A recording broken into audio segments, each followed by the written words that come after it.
అవసరం అసలు ఈ డ్రామా రాజకీయాలు ఏముంటది ఇదంతా బీజేపీ ఆర్ఎస్ఎస్ పండుతున్న కుట్ర అండి.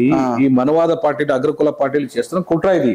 ఈ మాలమాదిగల సమస్య పరిష్కారం అయితే వాళ్ళు రాజ్యం అడుగుతారు. రాజ్యం అడగకుండా ఉండాలి. వాళ్ళు ఉండాలంటే ఏంది? పొద్దుస్మానం నువ్వు దొంగవంటే నువ్వు దొంగవు, నువ్వు తిన్నావంటే నువ్వు తిన్నావు అని వాళ్ళ మాలమాదిగలు కొట్లాడుకోవాలి. లేదు లేదు వీళ్ళిద్దరు మాలమాదిగలు కలిసి తినది మాది అని చెప్పి మాదిగా ఉపకులాలేమో మాదిగలను తినరా అంటారు, మాల ఉపకులాలేమో మాలలో తినరు దొంగలు అంటారు. అవును, ఈ మాదిగోళ్ళమో మాలలో దొంగలు అంటారు, మాలలోమో మాదిగోళ్ళ దొంగలు అంటారు. అంటే ఇప్పుడు ఎవరు దొంగ? అసలైన పాలకుడు దొంగ. అంతే, అసలైన పాలకుడు దొంగ, అగ్రవర్ణాల దొంగ, మనవాదుల దొంగలు. మరి దొంగ ఎవడంటే గుడ్డవాడలో దొంగ అన్నట్టు చేస్తారు. గుడ్డపట్లోడు దొంగ, దొంగ అంటారు, దొంగ అంటున్నాడు. సో ఇట్లాంటి తప్పుడు విధానాలని ప్రోత్సహిస్తున్న మేధావులు గజ దొంగలను వదిలిపెట్టి అదే. అందుకే కర్షణ గారి మాటలో చెప్పాలంటే ఏ beggar fighting against of A beggar, ఒక బిచ్చగాడికి వ్యతిరేకంగా మరో బిచ్చగాడు పోరాటమే ఎంఆర్పిఎస్ పోరాటం అన్నాడు. అబ్బబ్బబ్బబ్బబ్బా, ఏం చెప్పారు సార్, అసలు మామూలు మాట కాదు అసలు.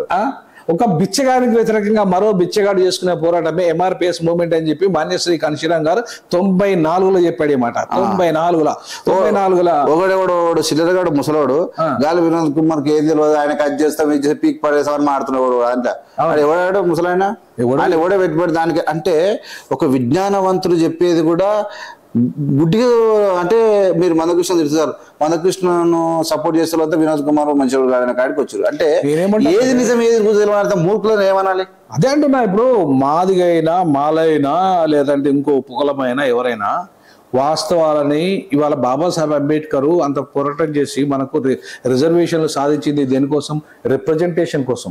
ఇవాళ ఎక్కడైతే రిప్రజెంటేషన్ ఉండాలి, ఈ రిప్రజెంటేషన్ కూడా ఏ రకంగా ఉండాలి? ఇవాళ నువ్వు నన్ను నేను దోసుకునే విధంగా ఉండద్దు. మనము ఉమ్మడిగా ఎవరికి అన్యాయం జరిగినా కూడా మనము కలిసి పంచుకోవాలా. ఇప్పుడు మనం ఈ రిజర్వేషన్ అనేది ఒక ఉమ్మడి ఆస్తి. ఈ ఉమ్మడి ఆస్తిని అన్నదమ్ములాగా పంచుకునే కార్యక్రమం ఉండాలి తప్ప నువ్వు దొంగవు నువ్వు దోషివి అనే రకంగా ఉండద్దు.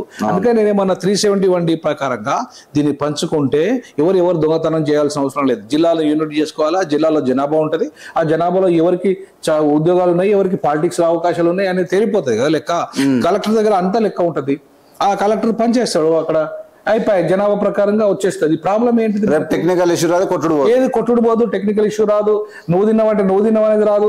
ఇప్పటిదాకా 73 నుండి ఇప్పటిదాకా విద్యా ఉద్యోగ రంగాల్లో రిజర్వేషన్లు అమలు అవుతున్నాయి. ఇక్కడ జరిగిందా కొట్లాట? జరగలేదు. మరి అటువంటిప్పుడు దీని విషయంలో కూడా కొట్లాట జరగదు.